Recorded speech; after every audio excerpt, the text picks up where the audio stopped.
Et c'est marrant parce que, en fait, le prisme international, ça t'apporte un accélérateur, pas tant dans la carrière, etc.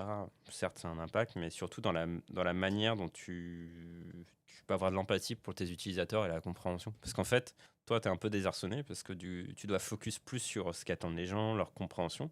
Et très naturellement, bah, tu dois plus les écouter parce que la compréhension est différente, culturelle, euh, linguistique.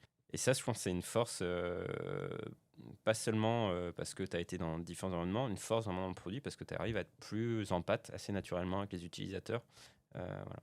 Et moi, j'ai pas eu autant de parcours international que tu aies pu avoir, mais en tout cas, j'ai vécu en Asie, ça c'est sûr.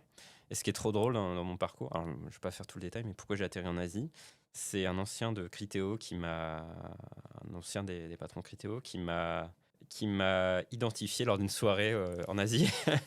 Et on a parlé, il m'a dit tu devrais venir, etc. Et par parcours personnel, j'avais l'opportunité d'y aller.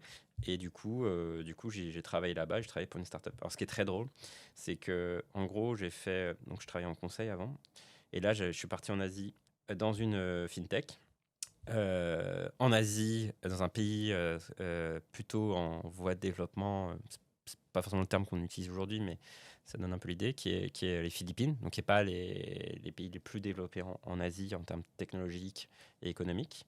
Euh, du coup, startup, early stage, qui avait fait une première levée, mais très peu de tech à l'intérieur. Voilà, enfin un combo ultime de t'es pas à l'aise quoi. Première start-up, finance, pays en voie de développement. Bon, la langue c'était quand même anglophone donc ça va. Et en fait, j'ai passé un peu plus de 2 ans là-bas à les aider. Et puis en plus, moi, au-delà de ça, il y a eu le Covid. Donc c'est un peu le combo ultime pour te dire ça va pas fonctionner, quoi. Et je suis assez. Moi, j'ai énormément adoré parce que ça m'a fait vraiment être super humble vers plein de choses, envers comment les gens travaillent culturellement, comment gérer des cultures différentes. Ça, j'ai énormément appris. Comment aussi la partie gérer un produit avec peu de moyens techniques, enfin technologiques en tout cas, peu de capacités technologiques. Euh, donc les startups, il n'y a pas que de la croissance produit par de la tech, il y a aussi de la growth par des capacités humaines, voilà, euh, avec des opérations. C'est aussi un moyen de croissance. Et ça, je l'ai fait à l'international dans un contexte vraiment hyper enrichissant.